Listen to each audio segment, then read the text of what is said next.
서울의 밤, 남산의 정기를 그대로 품은 대한민국 최고의 럭셔리 랜드마크, 신라호텔. 이곳은 단순한 숙박시설이 아닙니다. 정재계 인사들과 해외 국빈들이 머무는 곳이자 한국의 품격을 상징하는 성역과도 같은 곳입니다. 그런 신라호텔의 철옹성 같은 문이 열렸습니다. 그것도 전혀 예상치 못한 인물에게 말입니다. 모두가 클래식 거장이나 헐리우드 배우를 예상했습니다. 하지만 이부진 사장의 선택은 전 국민을 경악하게 만들었습니다. 그 주인공은 바로 트로트계의 신사, 장민호였습니다. 이것은 단순한 광고 모델 계약이 아니었습니다.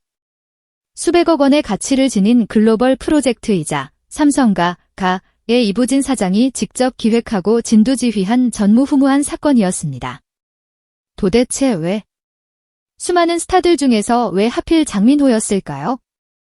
오늘 우리는 그 비밀스러운 만남부터 전 세계를 울린 감동의 피날레까지 그 숨막히는 드라마의 전말을 공개합니다. 시계바늘이 자정을 향해 가던 늦은 밤, 장민호의 매니저에게 한 통의 은밀한 전화가 걸려왔습니다. 발신지는 신라호텔 비서실.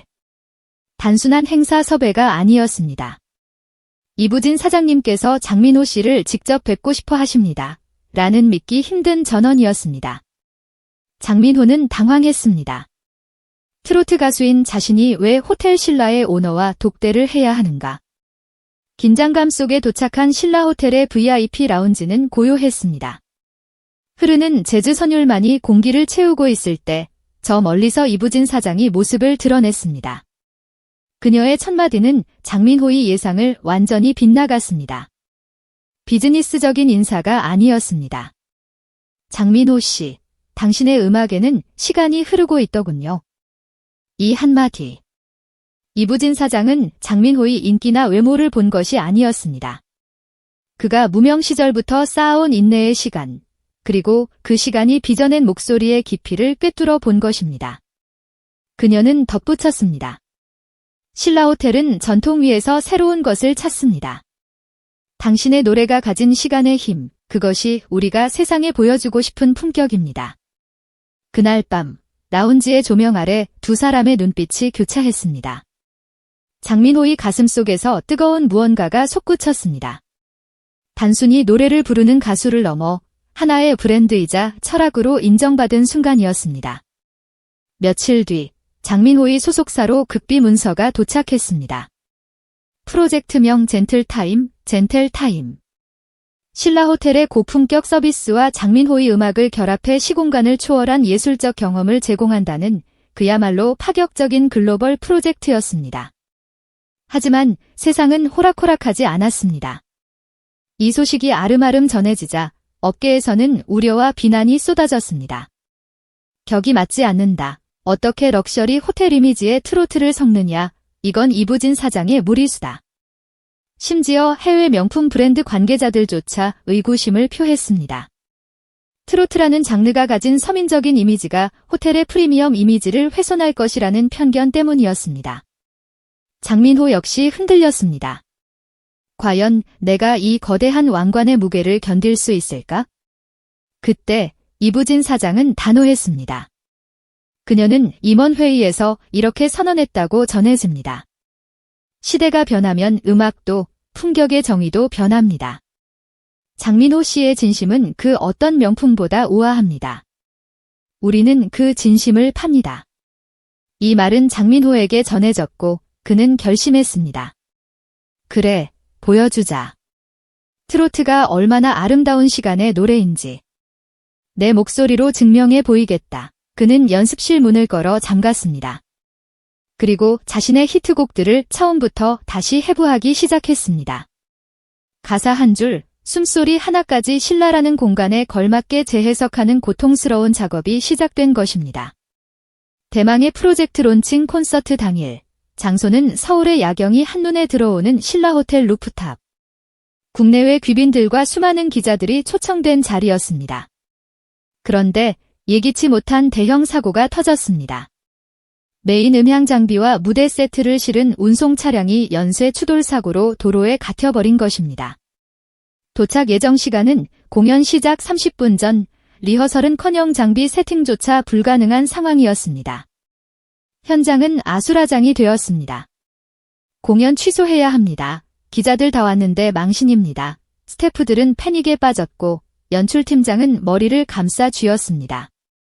이부진 사장의 표정마저 굳어지던 그 절체절명의 순간 구세주처럼 나선 것은 다름 아닌 장민호였습니다.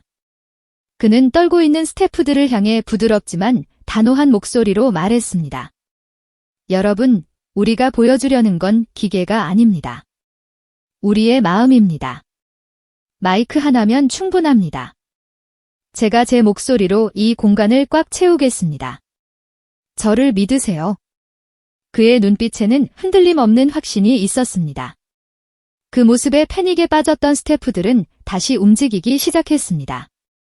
화려한 조명과 특수효과 대신 오직 핀 조명 하나와 마이크 하나, 장민호는 모든 것을 내려놓고 본질로 승부하기로 한 것입니다. 해가 지고 어둠이 내려앉은 루프탑. 수백 명의 VIP들이 숨죽여 무대를 바라보았습니다. 화려한 반주도, 댄서도 없었습니다. 고요한 정적 속에서 피아노 한 대와 장민호, 단둘뿐이었습니다. 그가 첫 소절을 내뱉는 순간 차가운 밤 공기가 일순간에 따뜻하게 변했습니다. 그의 목소리는 마치 오래된 와인처럼 깊고 풍성했습니다. 트로트 특유의 꺾이는 촌스러움이 아닌 한국적인 한과 정을 담은 고귀한 예술로 승화되었습니다. 그가 노래하는 시간과 진생의 이야기는 언어의 장벽을 넘어 그 자리에 있는 외국인들의 가슴까지 파고들었습니다. 무대 중간, 장민호가 잠시 눈을 감고 노래의 절정을 향해 치달았을 때 객석 곳곳에서 훌쩍이는 소리가 들려왔습니다. 그것은 단순한 노래가 아니었습니다. 듣는 이들의 지난 삶을 위로하고 다가올 내일을 축복하는 거대한 서사시였습니다. 공연이 끝난 후 약 5초간의 정적. 그리고 터져나온 기립박수. 그 박수 소리는 남산자락을 뒤흔들 만큼 거대했습니다. 맨 앞줄에 앉아있던 이부진 사장은 눈시울이 붉어진 채 장민호를 향해 존경의 눈빛을 보내며 고개를 끄덕였습니다. 그녀의 선택이, 아니 그녀의 도박이 완벽한 승리로 끝나는 순간이었습니다. 다음 날 아침, 대한민국 언론은 물론 해외 매체들까지 대서특필했습니다. 해외 지점에서의 러브콜이 쇄도했고 유튜브와 SNS에는 장민호 신라호텔 직캠 영상이 수백만 조회수를 기록하며 폭발적인 반응을 일으켰습니다.